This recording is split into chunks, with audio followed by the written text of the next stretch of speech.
Good evening, and thanks for joining us. I am Marlon Trone, Executive Director of the American Red Cross of Northeast Georgia.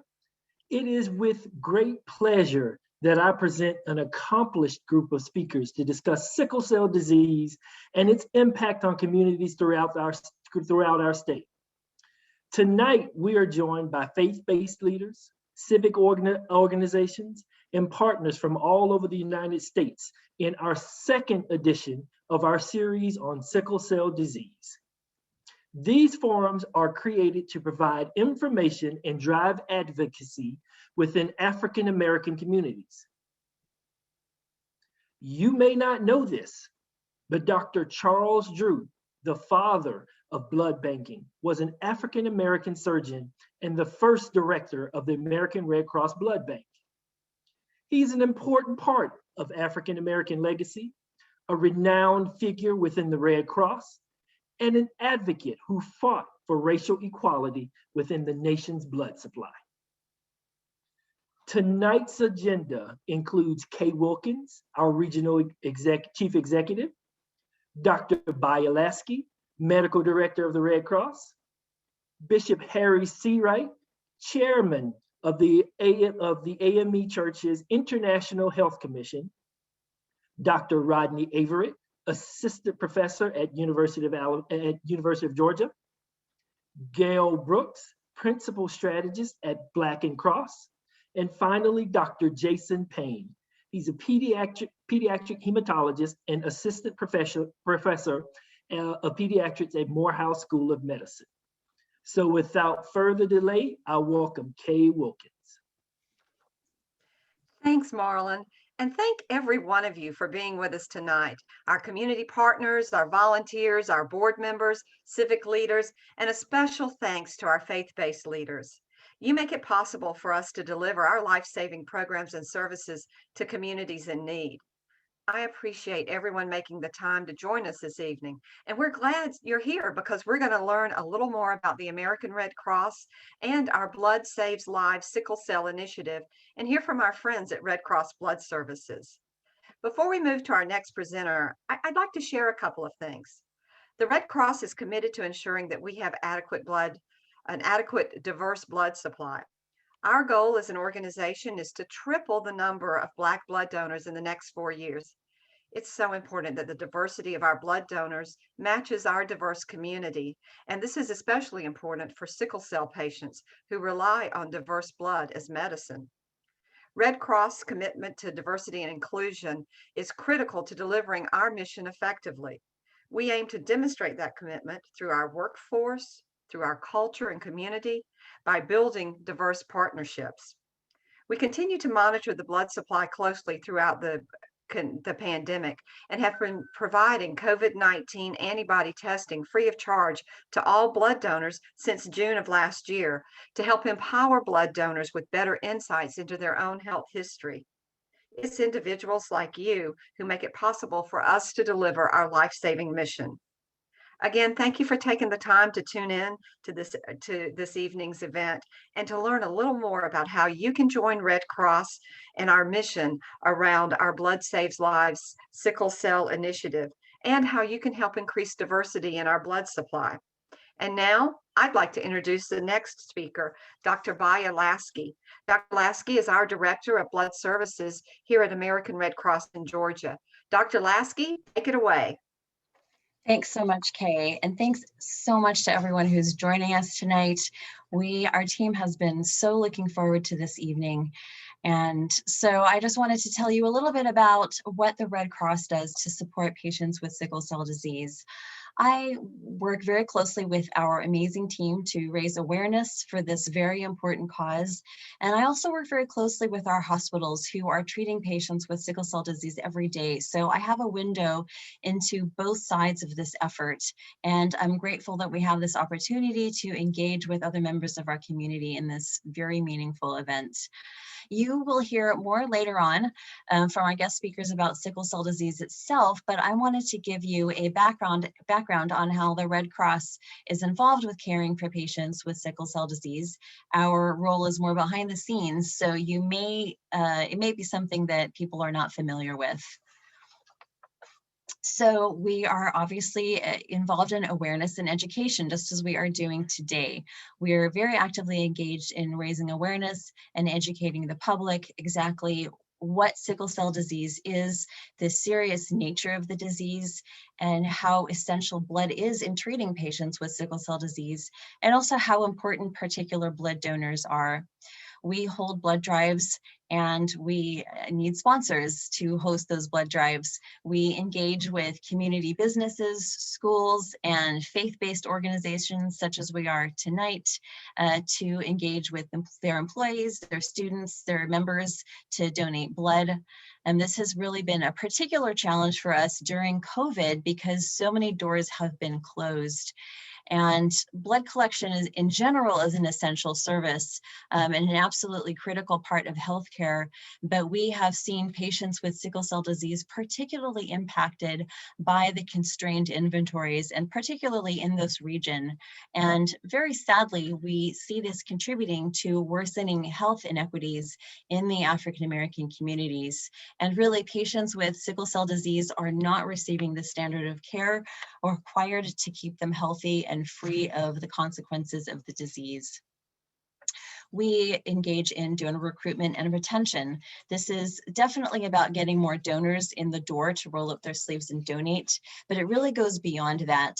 We and these patients really need to move beyond the one and done mentality and create a culture of blood donation where people start to see themselves as blood donors as part of their identity. Like, I'm a teacher, I'm a soccer player, I'm a blood donor. And that's really what's going to start moving the needle in the right direction for these patients. Because each donor may be one of only a few donors that's a match for certain patients. And the patient with sickle cell disease is being kept alive because the donor is getting into the chair every 56 days to donate. We also collect blood. That's probably the most obvious part of what we do in this process. And it represents connecting all the points of the front end legwork and the back end testing that actually gets the right blood to the right patient. We have a large geographic footprint and a very large workforce of our collection staff who support this effort. We have laboratories. We have what's called an immunohematology reference laboratory that does advanced level testing on both the patients and the donors to find the best matched blood. We perform sickle cell screening. We perform this on all qualifying units, and we do notify donors if they have what's called sickle cell traits. So we are also offering a public health piece of information. So sickle cell disease is a genetic disease, which means that the cause is in the DNA and can therefore be transmitted from parents to children. Sickle cell disease means you have 2 copies, and the sickle cell trait means you have 1 copy. So this can be a very important piece of information to donors themselves, and it's also important for us when identifying appropriate blood for our patients. We also have what's called serologic testing and molecular testing. So the hospital treating the patient places an order for a certain amount of blood, and it can range anywhere from 1 to 10 units per patient per treatment, usually once a month. And they'll send us a sample of the patient's blood, and our lab will perform extensive tests to identify what is called the phenotype of the patient's red cells. And phenotypes are like faces. They all look different. So sometimes we need to perform a genotype, which is actually looking at the DNA sequences that help determine the features of the cells. And so once we know what the patient's cells look like, then we start testing our donor blood to find a match. And this is where it starts to become very important for us to already have donors in our system, that we've already done the testing required to know what their blood looks like. So if we identify a donor for a particular patient, if that matched donor is already in our system, we can find that unit of blood very quickly. If we don't have blood, we can call the donor to come in and actually donate for that particular patient. And then if we don't have a unit or a donor, then we have to start testing units potentially just from the shelf, which can take a significant amount of time. And of course, which delays us from being able to deliver deliver blood to the patient in a timely manner, which means delayed patient care. We also store rare blood. Because we do donor testing upfront on our collections, if we identify a unit that qualifies as rare, we will freeze it. So right now we have about 300 units frozen in our own Georgia lab that we have access to when needed. And this rare inventory is shared nationwide within the Red Cross system. So we often get units from other states from around the country if we find a matched unit out there.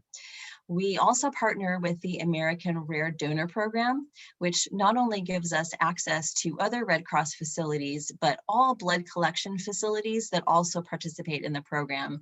So in order to participate, you have to put a certain number of units in, and this allows you to then draw from this nationwide multi-system inventory to meet patient needs for patients with the most rare blood types. As an example, we have a patient in the South for whom we have found only 8 donors to be an appropriate match for her. So this process is essential in keeping these patients alive. Once we identify a unit, we still have to perform what's called compatibility testing. Sometimes due to urgent patient needs, we can't wait for a perfect match and we have to consider how to compromise. And so sometimes we go down the line and decide what requirements we're willing to compromise on or not. And there's usually at this point quite a bit of communication between the medical office, such as myself, our Red Cross labs, and the hospital blood bank and the treating clinicians to make decisions about what to transfuse and when. So often when we don't have the right blood, we are giving patients, if they really need the blood, we have to give them something that's less than optimal, or sometimes they have to wait. And again, this is introducing delays in patient care. So, and then finally, we have delivery to the hospitals where the blood is handed off to the physicians who are taking care of these patients. I just wanted to close with this to reiterate the importance of creating a culture of blood donation and getting people who not only donate blood, but getting to the point where that being a donor becomes a part of their personal identity, and they really understand that they're not only contributing to the health of their own community, but they're literally giving someone life. And I just thank you again for joining us tonight and learning more and engaging with us in this important endeavor. Thank you. Thank you, Dr. Lasky. Our next presenter is Bishop Harry Seawright. Bishop Seawright is formerly the president of the Council of Bishops for the AME Church. He is the presiding prelate of the 9th Episcopal District of the AME Church, and he also serves as chairman of the AME Church's International Health Commission. Please welcome Bishop Seawright. Hello, thank you, my brother. We appreciate your welcome, your kind words.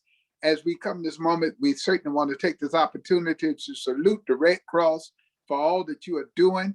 Thank you for bringing light to this situation that is so needed in the African American community. We are certainly looking forward to working with you all. This is a needed service.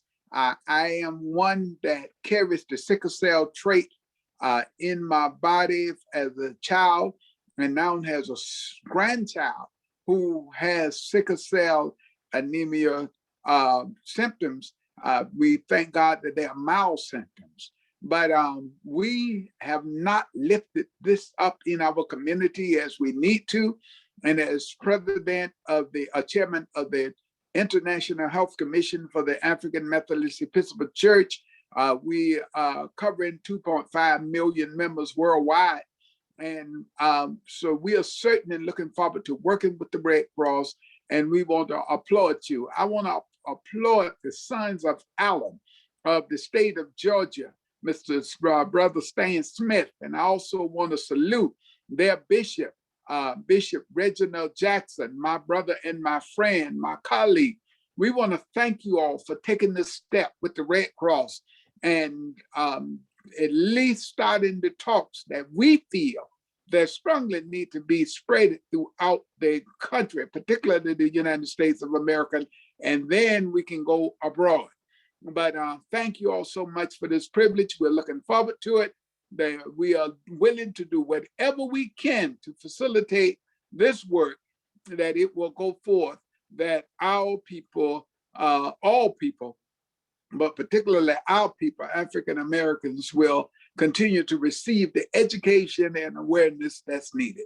Thank you so very much for allowing us to be a part of this. Thank you.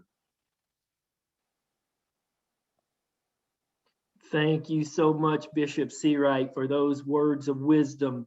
I would like to also note to all of our attendees, if you have questions, please feel free to enter those questions in our chat section, and we will answer those during our Q&A session. Now we welcome Dr. Rodney Averitt. Dr. Averitt is an assistant professor in the School of Chemical Materials and Biomedical Engineering at the University of Georgia. Welcome, Dr. Averitt. Thank you. Can I share my screen? Sure thing. Yes, sir. Okay.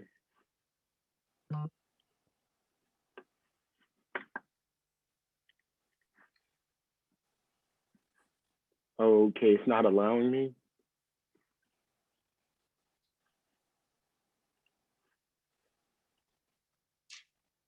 One moment, I will be sure you have access.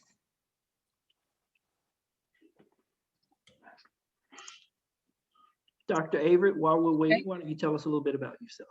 I am a professor at the University of Georgia in the School of the College of Engineering, and I run a research lab that is focused on looking at blood disorders due to clotting disorders and so forth. And so I'll be talking about that today. Okay, and I have upgraded you to a host. You should be able to share. Okay. Can everyone see it? Yes, sir. So, I've been at the University of Georgia since 2016, School of Chemical Materials and Biomedical Engineering. My research is focused on understanding things pertaining to sickle cell disease and diabetes, primarily hyperthrombotic diseases that affect African Americans. And so my lab is focused on looking at blood clotting disorders, and that's what I will talk to you all about today, is the necessity and the importance of having those in the community to provide blood so that we can continue to study disorders such as sickle cell disease, to where you need a supply of blood in order to do laboratory experiments, both experimental and computational experiments, to understand how those diseases behave, so that we can better develop therapeutics and technologies that can help patients that are living with sickle cell disease. A little bit about the disease. It is a group of inherited red blood cell disorders. So for those of you all who are familiar with the physiology, you have a normal red blood cell here, which has an elliptical shape. But with the sickle cell disease, the C shape becomes in terms of a sickle. So the sickle cells die early. In normal red blood cells that you see here, these cells normally last about 90 to 120 days. The sickle cells die much sooner, which cause a constant shortage of red blood cells and a lack of oxygen supply. So when they travel through the small blood cells, they get stuck. So these cells, as you can think about it geometrically, they get stuck a lot of times in the vasculature, and they cause the blood flow to clog, and they cause pain and stroke. It's a genetic condition, which the bishop talked about, that is present at birth. It is inherited when a child receives 2 sickle cell genes, one from each parent. So if you look at it molecularly, there's a single point mutation that occurs with adenine to thymine, that for the gene that encodes for beta hemoglobin. So it's estimated that because of this, you have sickle cell disease that affects about 90,000 to 100,000 people in the United States, mainly Blacks or African Americans, and it affects millions around the world. Life expectancy is cut much shorter, 36 for males and about 42 for females, and about 1 in 500 African American births, they have sickle cell, and about 1 in 12 have SCT, which is the sickle cell trait. But it's also what I want to talk to you all about, the necessity of the blood is it also is a hyperthrombotic disease, which means it causes undesired blood clotting. So a lot of the research in my lab, we focus on trying to alleviate things of pain, episode, and crisis, things such as acute chest syndrome and stroke. Stroke occurs a lot in pediatric patients, and one of the journal articles that you can see here talks about how sickle cells can clog blood flow to the brain, and it also can cause stroke, cognitive defects, and problems with learning in school because of the sickle cell disease. So this is a very important disease that we must grapple with and get a hold of for our community. Acute chest syndrome, it can cause blockage of flow to the lungs that causes acute chest syndrome, and pain episode or crisis is when, as you can tell here, you have these sickle red blood cells that block the blood flow, and they cause pain in the patient. So because of this, my lab is interested in looking at all of the different factors that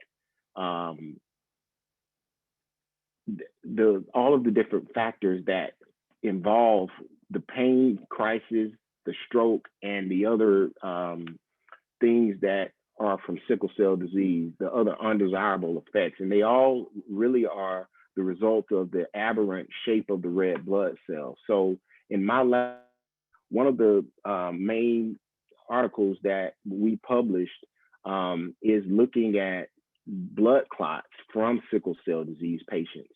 And so at the top here, you can see normal blood clots with normal red blood cells from patients that are normal. They have normal hemoglobin and so forth. But at the bottom panel, you see blood clots with red blood cells from sickle cell patients. We took the blood from donors with sickle cell anemia from the Sickle Cell Foundation of Georgia. And as you can see in the bottom panel, when we constituted the blood clots, you can see the aberrant shape or the shape of the sickle cells that are in the clots. And you can also see the clot structures are much different than people who have normal blood clotting. So it's important for us to be able to get and obtain blood so that we can do this type of research in the laboratory. Another thing that we look at is the actual hemoglobin itself. So we're interested in looking at how the hemoglobin behaves and why it is much stiffer when trying to move through the vasculature as well. So it's important, I must note that it's important for us to support research and encourage others to give blood for research and discovery for sickle cell disease therapeutics, and to make this a disease that hopefully we can get a cure for. Thank you.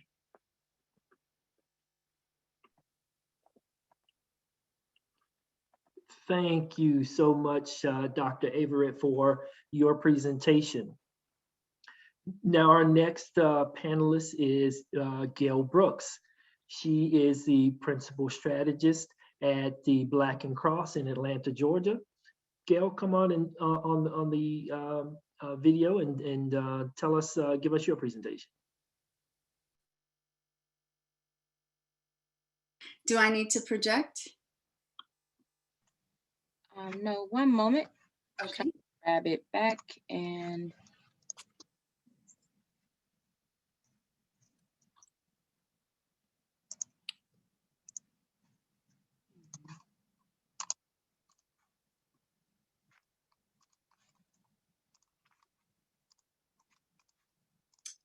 And while Tiandria is doing that, I did just want to say thank you to the American Red Cross of Georgia and to the Sickle Cell Foundation of Georgia for having me in such great company. And of course, to our faith-based community for joining us as we discuss this critical challenge to create a culture of blood donation.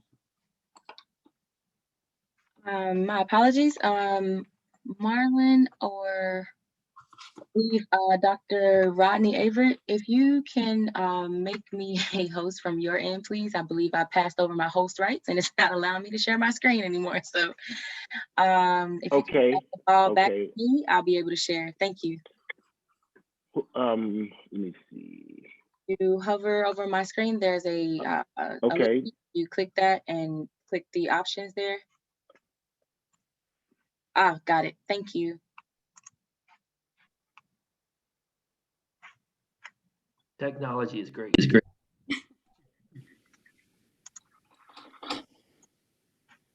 Take it away. Okay, so let's see here. I'm trying to get my screen great. Okay, so I'm ready to go when you are. I am Gail Brooks. I'm the principal and founder of the Black Cross. We are a whole health consultancy that is dedicated to closing the health equity gap in communities of color. So I'm going to talk a little bit today about moving at the speed of mistrust and how that will play into our health outcomes, both in the past and how it continues to play into the future. So, thank you. So let's start with a look at why it's so important for us as Black people to engage other Black people around blood donation. First of all, we over-index in sickle cell disease. And so to put that plain, 1 in 365 Black Americans versus 1 in 16,300 Hispanic American have an incidence of sickle cell disease. And did you know that actually the largest population of sickle cell patients is right here in Georgia at, I think, roughly 10,000 patients. Also, with the pandemic, we've seen rates of blood donation decline overall, but the need has not. A single patient may still need up to 100 units of blood per year. To complicate that, Black patients have different likelihoods of rare blood types, which means that they can only receive matching blood from matching donors, And finally, we give blood at significantly lower rates, unfortunately. Though we represent 13.4% of the population, we really only represent between 4 and 5% of blood donors. But there's reasons for this, and a lot of them add up to mistrust. Next slide, please. Great. Uh-oh. Can't see my slide here. Okay. So as we start to come out of the pandemic into the recovery, and Americans of all backgrounds are experiencing kind of unprecedented interest in health and health outcomes, we find that Black Americans may be getting left behind. Our mistrust of healthcare institutions may be what is keeping us from these better health outcomes. So I ask all of you, how do we cross this chasm? And I have a couple of thoughts, so let's keep going. Okay. So first thing we have to do is we must understand the source of this disregard, as I like to say. And we have to take a look back into the history of what has happened to Black Americans in this country as it relates to healthcare. Next slide. A lot of us, if not most, have heard of the Tuskegee Experiment. A lot of us don't know the details. So between 1932 and 1972, a team of researchers from the Tuskegee Institute conducted a study in which 400 Black men were with syphilis were deliberately left untreated in exchange for the promise of free healthcare. Even after penicillin was established as a treatment in informed consent, and informed consent actually, which is the hallmark now of clinical trials, was established in 1947, these men were left untreated, and the study continued. Even after concerns were raised about ethics by other researchers in 1968, they were left untreated. And even then, in 1968, past that, or 1972, I think it was, the CDC voted to review the trials and decided that the clinical trials could continue. So let's bring that closer to the issue at hand in terms of blood donation. The Red Cross Blood Donor Program began in 1941. Many of you may know this, during World War II. And despite the some 125,000 soldiers, Black soldiers that is, who fought in that war, at first it did not accept Black blood donors. It did start accepting Black blood donations in January of 1942, but on a segregated basis. So it was Black blood for Black people only, right? And despite this, the fact that scientists saw no relationship between race and blood, and the fact that the director of the pilot program was himself a Black scientist, Dr. Drew, they continued to operate a segregated blood program. Now, this is only 2 instances out of many in our country's history in which Black Americans were subjected to abuse and to bias in the medical system. And in fact, the effects have persisted, unfortunately. So let's take a look at that. So we've got to recognize the legacy or the persistence of mistrust and the persistence of bias. So in the fall of 2020, the Black Cross partnered with Fulton County government for the Circle of Trust study. And we took a look at the attitudes of Fulton County residents, Black, Hispanic, and Caucasian, in relation to COVID-19, but also in relationship to health care institutions in general and their own personal health. Some alarming findings came out of that study. Only 59% of Black respondents rated their health as very good or excellent, and that's versus 80% of white respondents. It's also interesting that 59% rated their health as very good and excellent despite roughly 40% living with preconditions or underlying chronic conditions. A third of Black women had gone at least 1 year without seeking health care, and 10% had gone 5 years. Next slide. So when we started digging into well, why is this? We found that 64% of Black respondents agreed that they believed that people of their race would not get healthcare as good as that received by other groups. Less than half of those respondents reported being able to see a healthcare provider similar to themselves.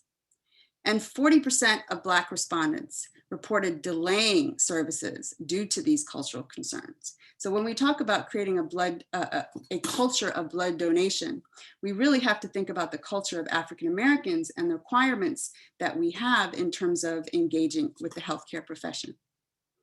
So how many of us, know someone in our family or beyond who doesn't like to go to the doctor? I think it's becoming maybe more explaining or more reasonable as to why that is. So how do we overcome these concerns is really the question, right? So let's go to the next slide. We must overcome this fear with faith, okay? And so we appreciate you faith-based leaders in the community for being here today and helping us to address this challenge. So to our faith leaders, we ask you to answer this call. Number 1, we ask you to please acknowledge the historical trauma and distrust. You can, and if you have other questions or you need any further insight, this is a topic about which we talk a lot and read about and study about on an ongoing basis at the Black Cross. You have to affirm the morality and the moral responsibility, because a lot of us believe that it's not godly or it's not within the realms of kind of our religious practices to actually make those donations. So we've got to instill, a sense of personal responsibility, and we've got to let people know that that's not the case, that most religions do in fact encourage donation.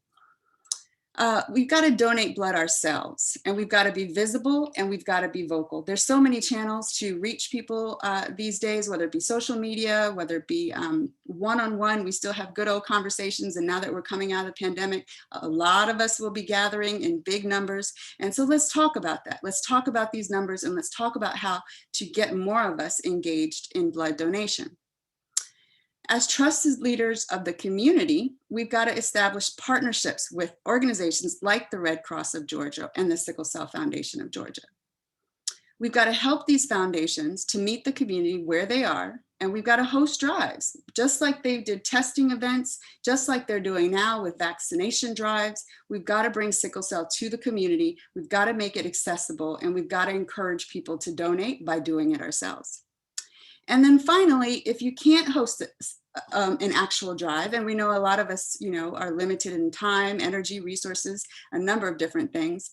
Let's host a virtual education event. Invite people like my fellow esteemed panelists to join you in those virtual education events. We saw how church itself shifted to Facebook during the pandemic, which I believe has opened an entire window for us to be able to talk about a number of different issues, and most specifically about creating a culture of blood donation.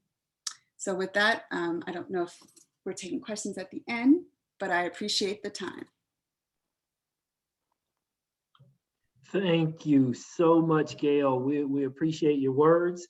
Our next panelist is Dr. Jason Payne, who is the Assistant Professor of Pediatrics at Morehouse School of Medicine, and he serves, supports the Children's Healthcare of Atlanta. Dr. Payne, please come on the screen, and we're love to hear from you as well. Can everyone see me? Can you hear me just fine? Yes, we can. Great. Well, thank everyone for having me here. And like he was saying, yes, I am a pediatric hematologist, and I work here at Children's Healthcare of Atlanta, primarily at the Hughes Spalding location. So I see patients with sickle cell disease day in and day out. Next slide. And so a lot of this is what we've already kind of discussed about what sickle cell disease is and how it manifests in our patients. And so what we see is that our patients with sickle cell disease have abnormal red blood cells, and those abnormal red blood cells end up causing a lot of physical complications. And also because they don't live as long, they also cause anemia. So the other name you may have heard it called is sickle cell anemia. Next slide. We know that approximately 100,000 Americans in America have sickle cell disease. In the United States, sickle cell disease is the most prevalent among African Americans. We know that already. We know that it affects 1 in every 500 Black or African American births, and actually 1 out of every 36,000 Hispanic births. Around 1 in 12 African Americans will carry the trait, and around 1 in 100 Hispanic Americans will carry the sickle cell trait as well, which means they are carriers of the disease but do not have sickle cell disease. Next. And some of our other panelists have talked about this as well. So sickle cell trait. So the American Red Cross does offer sickle cell trait testing, in which this is very important because knowing your trait status can let you know for your family planning. And so knowing that if you are a trait carrier and you have a partner who's also a trait carrier, you have a 50% chance of passing along that sickle cell trait to your children. But then you also have a 25% chance of having a child with sickle cell disease, and also a 25% of not passing along either of the sickle cell traits. We kind of went through some of this earlier, but we know that sickle cell disease is accompanied by a lot of different complications. Primarily, it's the anemia, which is caused by those abnormal red blood cells. Those red blood cells can get clogged in small vessels throughout the body and cause pain. The pain is caused by the lack of oxygen delivery. And so we know our red blood cells carry oxygen all throughout our body. And so when it starts clogging up in those small vessels, that's what causes a lot of pain. Stroke is another complication, and we see this around 5 to 10% of our population. Dactylitis, or hand or foot swelling, is another complication we see in young children. Because those red blood cells don't live quite as long, they break down and put patients at risk for having gallstones.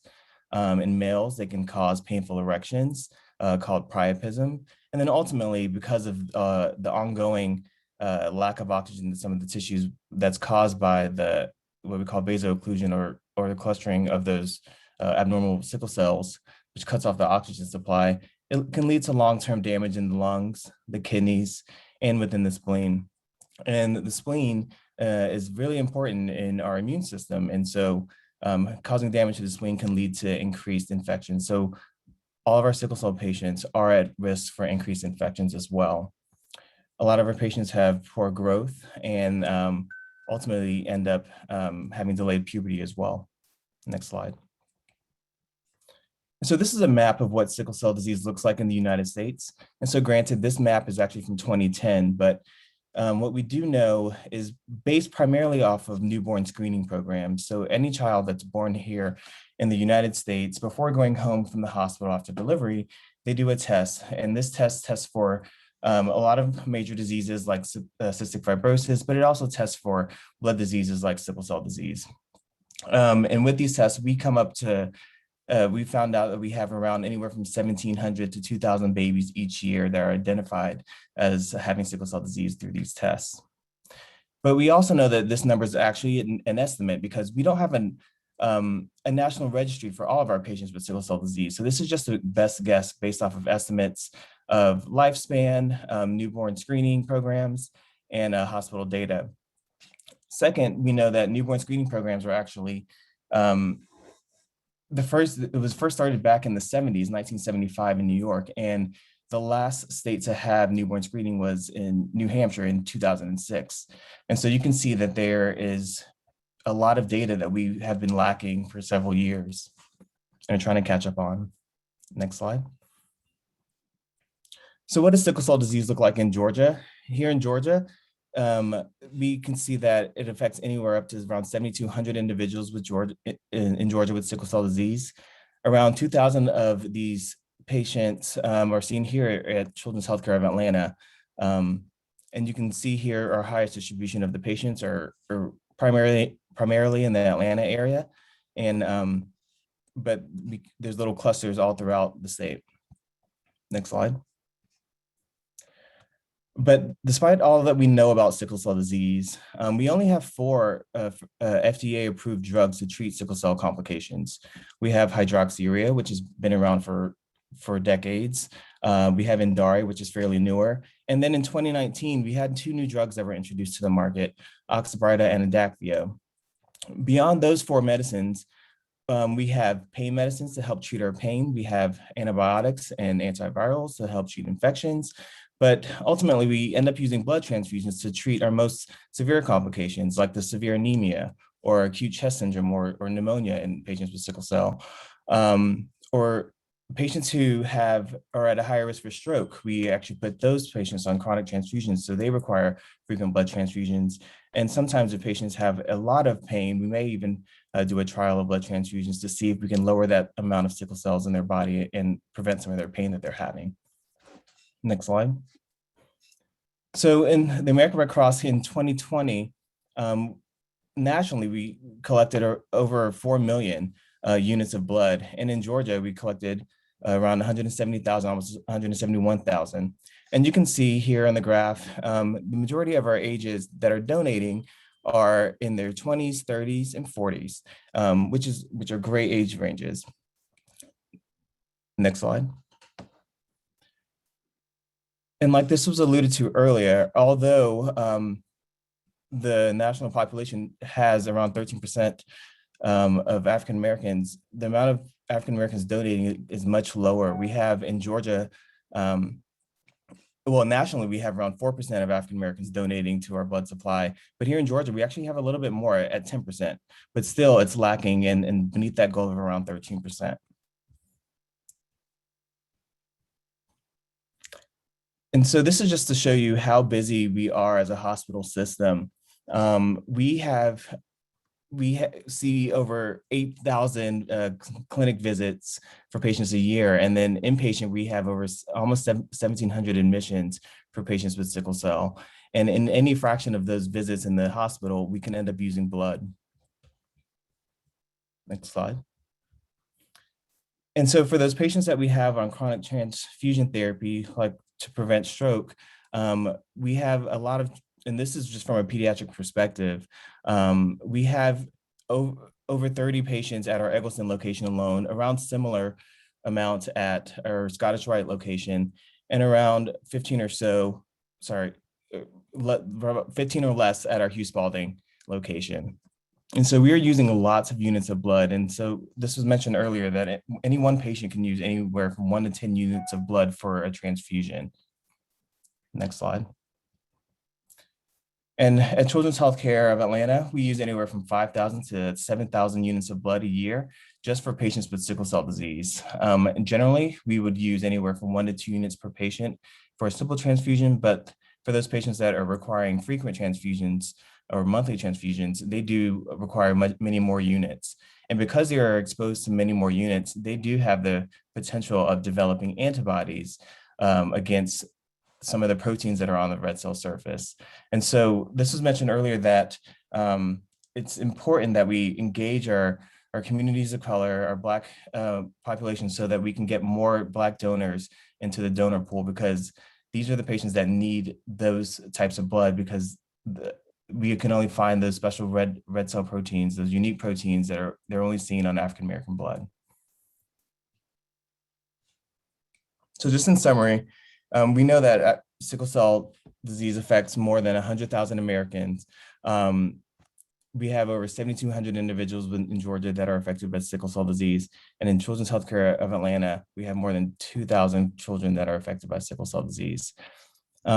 Although we only have few therapies that are available for our sickle cell patients, we're living in a time now where we do have new therapies on the horizon, like bone marrow transplant and gene therapy. But ultimately, we do require blood transfusions, and we require them because they're life-saving. And so we know that people with sickle cell disease, they need extended matching for their blood, and they need more units available to them. And so we need to engage our populations of color out there to donate more blood. Thank you.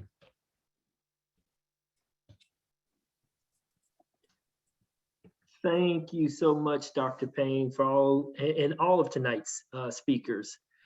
You are all so very informative and inspiring in your words and in your deeds. Now, I'd like to invite all of our panelists to jump back on screen with us and allow our participants. I know that we've been fielding some of the questions in our chat, but now would be a great time to allow them to ask any specific questions, post them in the chat for our panelists.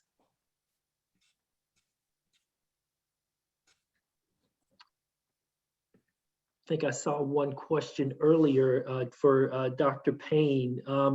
Is there a particular set of experiences or signs that you might see recognize in a child early on in the diagnosis Of sickle cell disease? Yes, sir.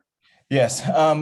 So the goal of diagnosing patients early with sickle cell disease is that we know that the spleen is very important in preventing infections. And a lot of our patients with sickle cell disease have what we call a not as functional spleen because of their sickle cell disease. And so they are at a higher risk of infection. And so we identify new patients through newborn screening so that we can start them on penicillin early to help prevent some of their infections. In terms of the painful complications that we often associate with sickle cell disease, generally we do not see this in the newborn period because they do have more of an infant type blood. But once they stop making more of that infant type blood, they make more of the adult type, which then makes them make more of the sickle blood, which causes the complications. Interesting. Now, what about one of the panelists mentioned earlier that sickle cell disease in and of itself can cause issues in schooling. Is that related to pain and pain management, lack of focus? What causes that? I think it's a combination of things, right? So if you have a kid who's not feeling well, they're not going to want to be in school, and they're going to have to be taken care of at home. And so they're going to be missing some time in school. Or what if they're sick enough and they have to be admitted to the hospital? They're going to be missing some time in school. And so a lot of what we see is that we really have to, we engage we have an educational liaison here at Children's, and we really engage them to be partners with the school so that we can follow our patients' attendance in school. What is their performance like? And then also we know that a lot of our patients are at risk for having stroke too. And so When they're younger, we do something called a transcranial Doppler to help measure and see what their risk is like for stroke. But another way that we can often detect, could there be something going on like a stroke or pre-stroke, we would say, would be their decline in school performance. And so paying attention to how a child's doing in school really means a lot. I see another question that just popped up in the chat, and I'm going to direct this to both Dr. Lasky and any of our other panelists. It says, how can the church best help in raising awareness of sickle cell disease and the need for blood donations? That's a great question. However, the community within the churches works in terms of, first of all, we host drives, or you can host blood drives at the churches would be a great way. And we can definitely, if anyone is interested, we can coordinate that. We have coordinators who can help set those up. And then just education. We are, I'm not sure what kind of forum you have and what you're set up for having outside education occurring in your churches, and how that might work. But I know that there have been instances where having invited speakers to do an educational session or providing informational material, we have a lot of different ways that we can help provide that. Someone says establishing a health ministry, establishing a relationship with us so we know what you need. Every church is going to be a little bit different in terms of how many people. Do you have the space, the room? Do you have the time? How involved do you want to be? I mean, I would love to come to do educational sessions or do them virtually or however our environment permits. But I would say number one, education in whatever form that takes, and number two, holding drives and just making it a very present in the church groups. Yeah, anyone else can feel free to chime in on that question as well. Yes, but this is Bishop C. Wright.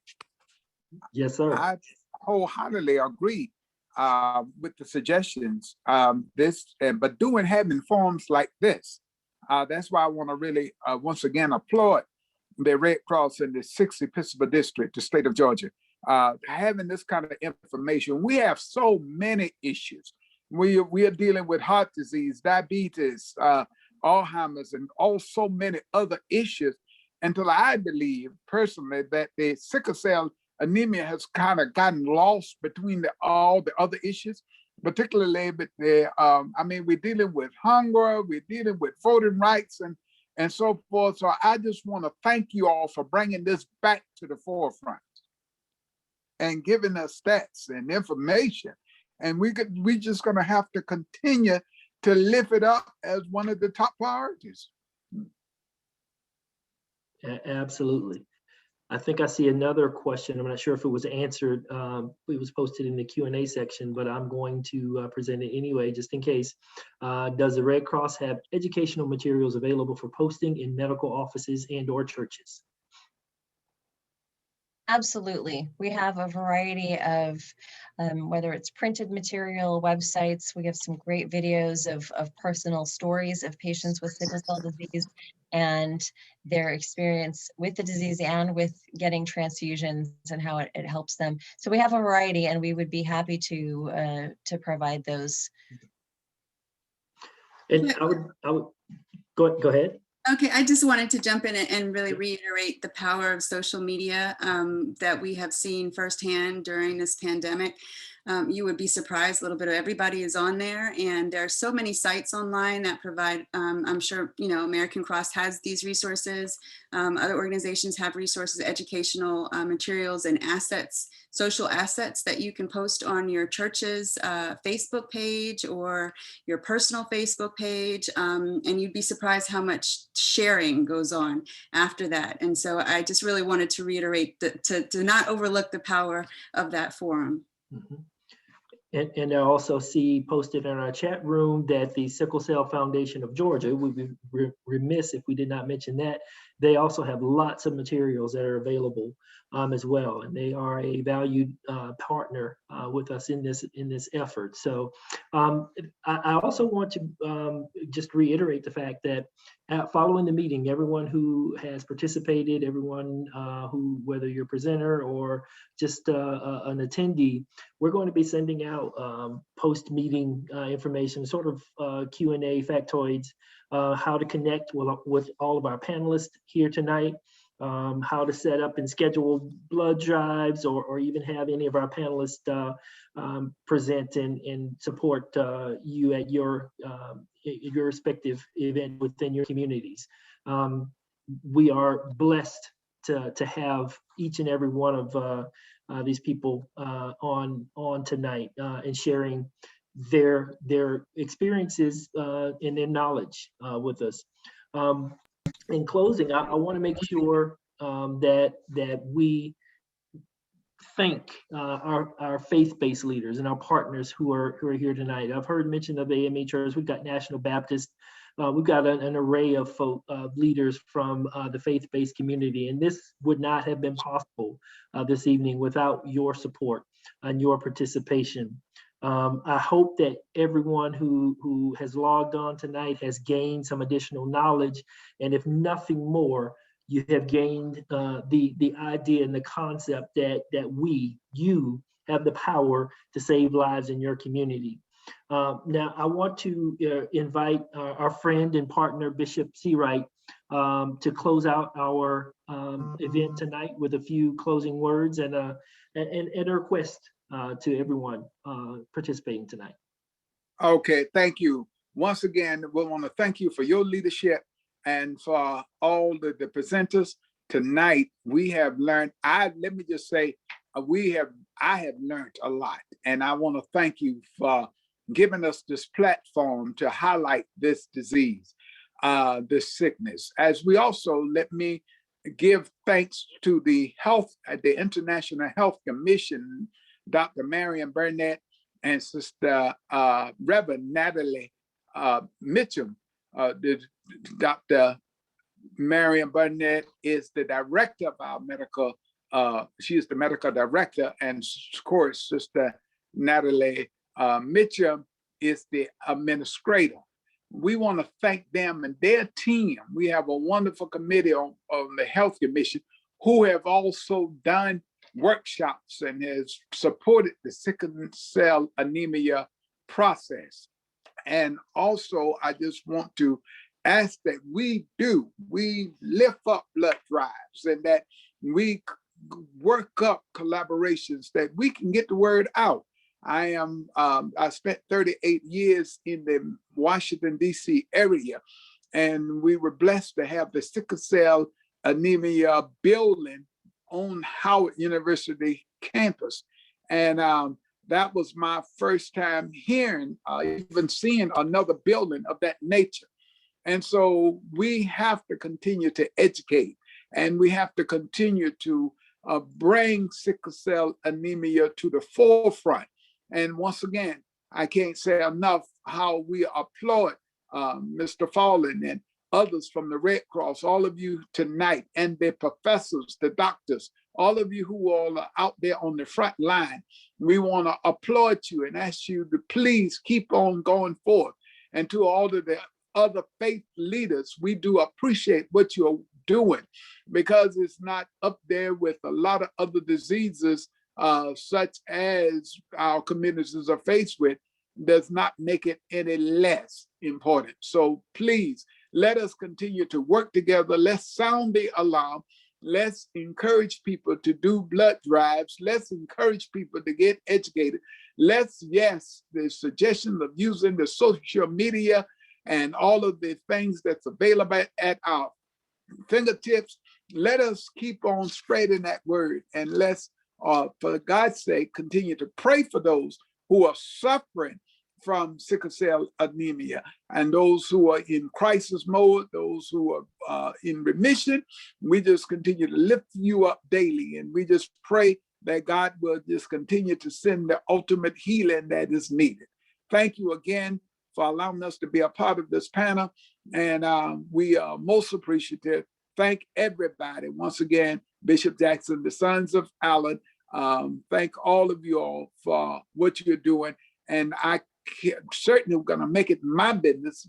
Since I'm presiding over the state of Alabama, I want to see the stats in Alabama now. I am anxious now to see what's the number of people suffering and how many people have passed as a result of sickle cell anemia. So it has sparked a fire in me tonight. Thank you all so much for the presentation. Thank you. That concludes our program tonight. Again, thank you from the bottom of our hearts and in our minds and our spirits. Thank you, all of our panelists. Thank you to our religious and faith-based leaders.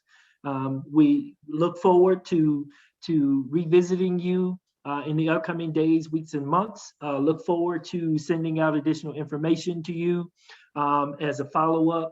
And joining you in hosting blood drives and presenting seminars such as this within your respective